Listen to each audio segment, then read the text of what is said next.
बिस्मिल्लाहिर्रहमानिर्रहीम अस्सलाम वालेकुम नाज़रीन, आप यूट्यूब और फेसबुक चैनल देख रहे हैं। मैं राना उज़ैर हूँ। नाज़रीन, आपको एक बात तो ये मानना पड़ेगी, चाहे आप इमरान खान के मुखालिफ हैं या उन पर तनकीद करते हैं, लेकिन इमरान खान ने इस कौम को लड़ना ज़रूर सिखा दिया है। और कल आपने देखा भी कि जस्टिस बाबा सितार ने ISI और IB को 5-5 लाख रुपए जुर्माना कर दिया। और फिर आज भरी अदालत में एक बहुत बड़ी खबर जनाब सामने आई है सुप्रीम कोर्ट ऑफ पाकिस्तान से कि भरी अदालत के अंदर जस्टिस अतर मिनल्ला ने चीफ जस्टिस काजी फाइज ईसा को नंगा करके रख दिया। चीफ जस्टिस जो हैं फिर गुस्सा करके वो जनाब, जिस तरह से आपको वतीरा है, पता है आपको कि सुप्रीम कोर्ट पे उन्होंने मार्शल लॉ लगाया हुआ है, तो आज काजी फाइज ईसा साहब को मुंह की खानी पड़ी।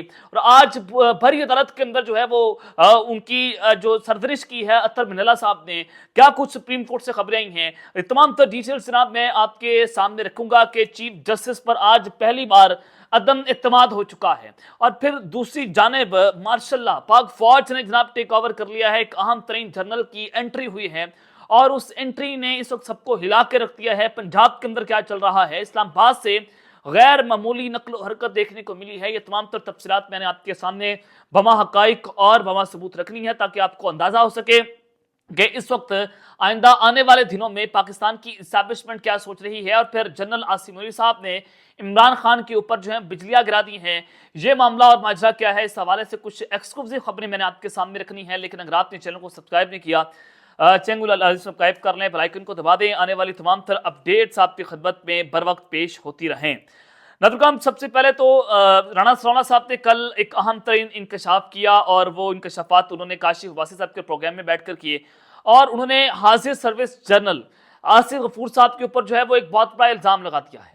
क्या इसके ऊपर ISPR को जो है वो गुस्सा आएगा, क्योंकि इमरान खान साहब जब जो है वो DG CISI का नाम लेते थे फैसल रशीद साहब का, तो बड़ा गुस्सा आता था कि जनाब उन पर उनका नाम ले दिया है, तो लिहाजा हमारी फौज की जो है वो इज्जत में कमी आ गई है। और फिर इमरान खान साहब ने ISPR को रिप्लाई किया, फिर इनको बहुत गुस्सा आता था। जब DGISI का नाम लिया जाता था तो फिर फौज में गम गुस्से की लहर बढ़ जाती थी। तो ये जो गम गुस्से की फैसिलिटी थी ये इमरान खान साहब के लिए सिर्फ है। अब अगर नून लीग आर्मी चीफ साहब को गालियां दे, नून लीग DGISI को गालियां दे, नून लीग जनाब हाजिर सर्विस जनरल को गालियां दे, तो यहाँ पर हमारे जो है वो ISPR को गुस्सा नहीं आएगा। तो राणा सनाउल्लाह साहब ने वही बात की। राणा सनाउल्लाह साहब ने कहा कि तहरीके इंसाफ को social media system Asim Salim Bajwa और आसिफ गफूर ने बना कर दिया है। यानी कि जनरल आसिफ गफूर साहब जो हैं वो हाजिर सर्विस जनरल हैं और इसके ऊपर हमारे ISPR का अभी तक कोई प्रेस रिलीज जारी नहीं हुआ। अभी तक आर्मी चीफ साहब को गुस्सा भी नहीं आया होगा, क्योंकि ये एक बहुत बड़ा इल्जाम लगाया गया है हाजिर सर्विस जनरल के ऊपर। राणा सनाउल्लाह साहब के ऊपर FIR दर्ज होनी चाहिए, FIR दर्ज करके इनको भी जेल के अंदर रखना चाहिए, जैसे आपने अपनी अना को तस्कीन पहुंचाने की खातिर इमरान खान साहब को जो है वो जेल के अंदर रखा हुआ है। और फिर दूसरी जानिब कमल शौजिब जो है उन्होंने बड़ा खतरनाक किस्म का इंकशाफ किया। उन्होंने कहा कि बुशरा इमरान को कहा जा रहा है कि इमरान खान तक हमारे मुतालबात पहुंचाओ और मुतालबात को मनवाओ भी, वरना आपके साथ बहुत बड़ा जुल्म होगा। अब ये मुतालबात है क्यों, इमरान खान साहब के साथ एस्टैब्लिशमेंट करना क्या चाहती है, क्या मुतालबा रखें, आगे चलकर आपको बताता भी हूं कि जो आर्मी चीफ साहब ने इमरान खान के ऊपर बिजलियां गिराई हैं ये बड़े इंपॉर्टेंट इस वक्त होती चली जा रही हैं। और फिर दूसरी जानिब खबर मानिका जो है वो आज रो पड़े और वो जज के सामने उन्होंने आज मुकालमा किया जज साहब से। उन्होंने कहा कि मेरी पूरी फैमिली में ये बात मशहूर हो गई है कि जज साहब इमरान खान और बुश अबी को बरी कर देंगे। अब जो दौरान इद्दतगाह का केस है उसमें तो आपने देखा कि इमरान खान साहब जो है उनकी कैरेक्टर असैसिनेट करने की कोशिश की गई और उनकी ग्रेस को नुकसान पहुंचाने की कोशिश की गई और ये नफरत फैलाने की थी कि जनाब इमरान खान साहब जो हैं उन्होंने ये शैतानी काम कर दिया है, तो लिहाजा अवाम उनसे नफरत करना शुरू हो जाएगी। लेकिन जैसे ये फैसला सामने आया, अवाम इस्टेब्लिशमेंट से मजीद नफरत करना शुरू हो गई है और ये खेल भी इनके उल्टे पड़ गया। और तो उन्होंने कहा कि मेरे खानदान को तबाह कर दिया और आप घर के साथ ये हो तो पता चलेगा। इधर साहब उन्होंने मुकालमा किया कि आपने जो बुशरा बीबी और इमरान खान के साथ जो कुछ किया है, जब आपके साथ जो हो तो आपको पता चल जाएगा। और उनकी वजह से जो है वो मेरे खानदान जो है वो मुझे मुंह नहीं लगा रहे, क्योंकि मैंने जो इंकशाफात किए हैं, जो मेरे से बातें हुई हैं, कहलवाई गई हैं, उसके बाद मेरे खानदान के अंदर मेरी जो है वो रुसवाई हुई है।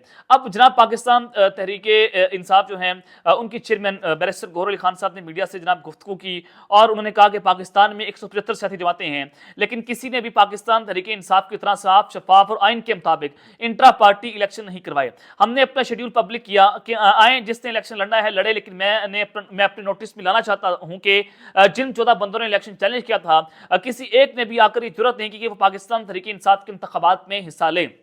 अब चूंकि जनाब इलेक्शन कमीशन ऑफ पाकिस्तान ने चौथी बार जो है वो पीटीए के इंट्रा पार्टी इंतखाबात पर इतराज आयद कर दिया है, इलेक्शन कमीशन भी कंट्रोल हो रहा है, इलेक्शन कमीशन भी नंगा नाच रहा है, कपड़े उन्होंने उतारे हुए हैं, लंबा वो लेटे हुए हैं, और फिर जिस तरह से रक्स किया जा रहा है इस निज़ाम की जानिब से, रक्स के लवाने वाले लोग कौन है कि जनाब ये सारे के सारे लोग इस्टेब्लिशमेंट के गरम हमाम के अंदर नंगा नहा रहे हैं। इसमें हमारी जुडिशरी है, इसमें जनाब हमारी जो है वो पाकिस्तान की पॉलिटिकल गैंगस्टर्स हैं, ब्यूरोक्रेसी है, पुलिस है, हर तरह का दायरा इस्टेब्लिशमेंट के गरम हमाम के अंदर जो है वो नंगा नहा रहा है। और इसी वजह से पाकिस्तान तहरीके इंसाफ को एक खास प्लान के मुताबिक दीवार से लगाने की इस वक्त साजिशें हो रही हैं। जनाब कुछ और अहम खबरें हैं कि जस्टिस अतर मिनल्ला ने भरी अदालत में चीफ जस्टिस कादी फाइज ईसा साहब को आज कैसे नंगा करके रख दिया, बड़ी अहम तरीन तफसीलात हैं। जनाब अदालत में जो इस्लामाबाद हाई कोर्ट के 6 जजेस के खत का मामला था वो सुप्रीम कोर्ट ऑफ पाकिस्तान में गया, और जो खत और नतीजन तजावीज़ थी उस पर खुद नोटिस केस की समाअत हो रही थी। तो चीफ जस्टिस कादी फाइज ईसा साहब ने रिमार्क्स देते हुए कहा कि अगर मेरे काम में मुदाखलत हो और मैं ना रोक सकूं तो मुझे घर चले जाना चाहिए। इस्लामाबाद हाई कोर्ट के 6 जजेस की जानिब से लिखे गए खत और नतीजन तजावीज़ पर खुद नोटिस की समाअत जो है वो जारी थी। चीफ जस्टिस ने कहा कि अगर मेरे काम में मुदाखलत हो रही है तो मैं घर चला जाऊं, और अगर मैं उसको रोक ना सकूं। जनाब आपने इस्टेब्लिशमेंट के कहने पर पाकिस्तान तहरीके इंसाफ से बल्ले का निशान वापस लिया, गैर आईनी और गैर कानूनी आपने फैसला दिया, तो आप गलत करें, आप घर जाएं और आप इस्तीफा दे दें, और बर वक्त आप इस्तीफा देकर घर जाएं और छुट्टी कर लें, और कौम को बताएं कि जनाब ये मेरे साथ हो रहा था तो मैं कॉम्प्रोमाइज था, मेरे हाथ बंधे हुए थे, तो लिहाजा मैं ये फैसले नहीं कर सकता था। लेकिन चीफ जस्टिस साहब जो हैं वो नंगा नाच रहे हैं, लंबा लेटे हुए हैं, और 3 साल एक्सटेंशन लेने के लिए क्या वो मजदूरियां कर रहे हैं, सब कुछ आपके सामने है। तो चीफ जस्टिस ने रिमार्क्स दिए कि जब हर चीज ही मीडिया पर चल रही है तो हम भी पब्लिक कर देते हैं कि क्या निकात बताए गए हैं, इन पर आइन के मुताबिक हाई कोर्ट खुद इक़दामात नहीं कर सकती। अदालत के सवाल पर अटॉर्नी जनरल ने कहा कि हाई कोर्ट बिल्कुल इस पर खुद इक़दामात कर सकती है। बेंच रुकन जस्टिस मसरूर अली शाह ने रिमार्क्स दिए कि जस्टिस एजाज साहब ने तजावीज़ के साथ इजाफी नोट भी भेजा है, जिस पर जस्टिस अतर मिनल्ला ने कहा कि आप जस्टिस एजाज का इजाफी नोट भी पढ़ें। चीफ जस्टिस ने रिमार्क्स दिए कि कौन से निकात हैं जिन पर हाई कोर्ट खुद कार्रवाई नहीं कर सकती। तो लिहाजा ये जनाब सारी चीजें तो आपके सामने थी, जिस पर चीफ जस्टिस साहब जो है बड़ी बड़के मार रहे थे। तो सुप्रीम कोर्ट के जस्टिस अतर मिनल्ला ने कहा कि इंटेलिजेंस इदारे कुछ करते हैं तो उसके जिम्मेदार वज़ीर आज़म और उनकी काबीना है। यानी कि अब जो 6 जजेस ने खत लिखा है तो ज़ाहिर है इंटेलिजेंस जो है वो DHISI वज़ीर आज़म को रिपोर्ट करते हैं, तो अगर वो मुदाखलत कर रहे हैं तो काबीना उनकी जिम्मेदार है और वज़ीर आज़म जिम्मेदार हैं, और इनका जवाब भी वज़ीर आज़म से लेना चाहिए। इस हवाले से आइन देख लें, रूल्स ऑफ बिजनेस देख लें, लेकिन बदकिस्मती ये है सच सबको पता है लेकिन बोलता कोई नहीं है, और जो बोल पड़ा उसके साथ वही होता है जो 6 जजेस के साथ हो रहा है। हुकूमत बेबस है। जस्टिस अतर मिनल्ला साहब ने भरी अदालत में ये बात कर दी है कि जनाब ये जो सारा कुछ हो रहा है ये बेबसी का इजहार उन्होंने कर दिया है कि 6 जजेस ने सच बोला, उन्होंने कौम के सामने सच दिखाया, लेकिन जो उनके साथ इस वक्त हो रहा है वही पूरी कौम के साथ हो रहा है, और हुकूमत इस वक्त बेबस है और कंट्रोल हुकूमत के पास नहीं है बल्कि किसी और के पास है। और फिर जनाब उस सब के अंदर जो अतर मिनल्ला साहब ने बड़ी अहम तरीन बात की, जिसको लेकर जो है वो चीफ जस्टिस कादी फाइज साहब जो है वो गुस्से में भी आ गए।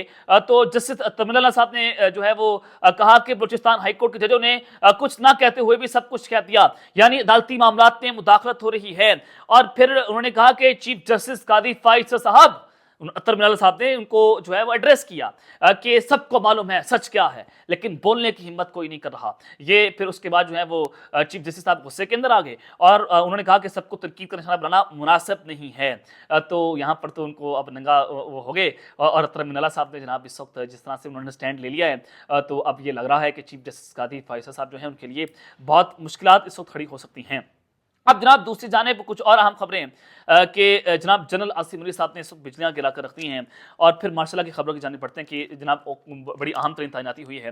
वो किसकी तैनाती है, लेकिन सबसे पहले जनाब असद तूर साहब सीनियर साहबी हैं, इन्होंने एक बहुत बड़ा जनाब दावा किया है। वो ये दावा ये करते हैं कि इमरान खान साहब को पैगाम दिया गया है। पैगाम जनाब क्या भेजा गया है कि आप 9 मई की जिम्मेदारी कबूल करें और यकीन दहानी करवाएं कि आइंदा ऐसा नहीं होगा। और इमरान खान ने आगे से जवाब दिया कि मैं 9 मई की जिम्मेदारी कबूल ना करूंगा और ना मेरी पार्टी ने और ना मैं इसके अंदर मुलव्वस था, बल्कि ये मेरे खिलाफ साजिश हुई है। अब पाकिस्तान तहरीके इंसाफ ने जनाब 3 रुकनी कमेटी भी बना दी है, जिसमें उमर अयूब साहब, असद कैसर साहब और अली अमीन गंडापुर साहब को ये मैंडेट दिया है कि वो इस्टेब्लिशमेंट के साथ मुज़ाकरात कर सके। लेकिन मैं आपको बता रहा था कि ना आर्मी चीफ साहब मुज़ाकरात करेंगे, ना DJI से मुज़ाकरात करेंगे, ना पाकिस्तान की फौज जो है वो इमरान खान के साथ मुज़ाकरात करेगी, क्योंकि जहां पर वो जा चुके हैं तो वहां से वापसी का रास्ता बड़ा मुश्किल है। क्योंकि इस वक्त बुक से इमरान है, ज़ाती अना को तस्कीन भी पहुंचानी है, इमरान खान से नफरत भर चुकी है, तो वहां से वापसी का रास्ता मुश्किल है, बहुत मुश्किल है, बल्कि नामुमकिन है। तो मैं तो अगर ये बात करता तो हमें पकड़कर जेल के अंदर डाल देंगे।